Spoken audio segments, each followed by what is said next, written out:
진시부동산입니다. 지난 영상에서는 인구수 증가과 주택가격에 관련해서 말씀을 드렸습니다. 제가 블로그에 글을 쓰고 있다고 말씀드렸고, 다른 블로그에서 글을 쓰신 분이 무주택자이지만 인구수가 감소할 거라는 이런 그 기사나 뭐 통계 자료나 이런 것들 때문에 주택 구입이 망설여진다 이런 얘기를 했었는데요. 제가 거기에 이제 그 답변을 좀 드렸던 거는 그 근거를 좀 말씀드리겠습니다. 지난 영상에서 말씀드린 것처럼 일본이라는 나라가 2010년에서 2015년 사이에는 1억 2,800만의 인구에서 작년에 2025년에는 1억 2,500만으로 인구가 약 300만 명이 줄었습니다. 그래서 사실 인구 감소가 실질적으로 일어났고요. 근데 그럼에도 불구하고 도쿄의 부동산 가격은 2015년 이후 지속 상승을 했습니다. 예, 그리고 최근 한 3, 4년간 사이에는 도쿄의 주거용 부동산은 가격이 30% 이상 상승을 했고요. 그래서 인구의 감소나 이런 것도 팩터가 되지만 그것보다 더 중요한 것은 공급이 얼마나 지속적으로 이루어지고 금리의 향방이 어떻게 되냐 이런 그 팩터들이 장기적인 인구 감소보다 더 중요한 요소라고 말씀을 드렸습니다. 한국의 사례를 들어서 말씀을 드리겠습니다.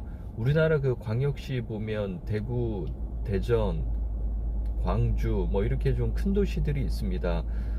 근데 이제 공통점은 2005년부터 2025년까지 약 20년 동안 지방의 광역 대도시들이 다 인구가 줄었습니다.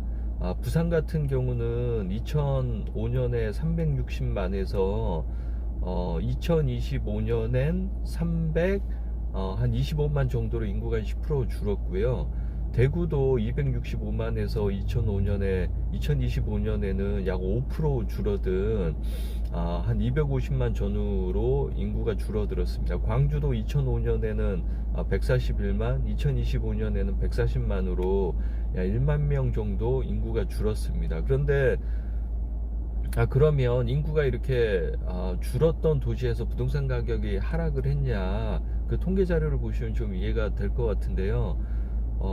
부산 같은 경우는 최근 20년 동안 인구가 한 10% 줄었지만 부동산 가격은 완만하게 계속 상승을 이어가고 있습니다. 그거는 이제 대구도 마찬가지고 광주도 마찬가지입니다. 특히 대구 같은 경우는 뭐 2020년 전후로 엄청난 그 신규 아파트 공급 때문에 가격 하락이 계속 되었지만 그럼에도 불구하고 작년부터 좀 반등을 하고 있고요. 그리고 20년 누계 부동산 가격을 보면 인구가 줄었음에도 불구하고 결국은 주택 가격은 상승하는 그런 결과를 가져왔습니다.